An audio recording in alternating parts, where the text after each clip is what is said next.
There's a town in central New York called Whitesboro, and there's been some controversy over their logo. Let's take a look at it here for a second. Yeah. So the town, to their credit, decided to have a vote on whether or not to change the logo, so they heard the cries of everybody who was not very happy with it. And here's what happened. Quote, in a non-binding vote on Monday night, so it wasn't even a binding vote, but they voted nonetheless, residents voted 157 to 55 to not change their current seal, according to Patrick J. O'Connor, mayor of the village of Whitesboro. Whitesboro's website says the emblem dates to the early 1900s and depicts a friendly wrestling match between village founder Hugh White and an Indian. Oh, so friendly. So friendly. The seal has been modified slightly over the years after a notice of claim was filed in the 1970s, calling the picture offensive. A new version was drawn with White's hands on the Indian's shoulders instead of his neck.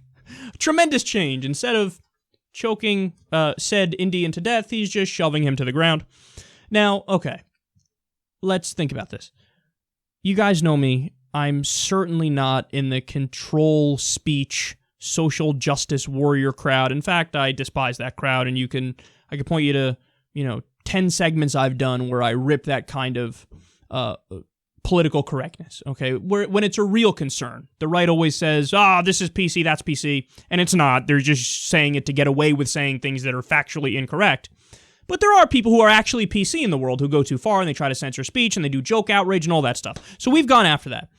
Now, I'm not going to force them to change their logo. It is what it is, okay? That's just, I just wouldn't do that.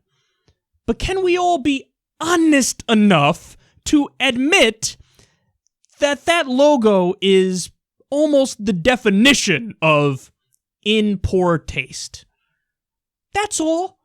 Can we just say that? Can we just say that if your fucking town is named Whitesboro and you're choking a Native American in the logo, that's kind of in poor taste? It's in poor taste.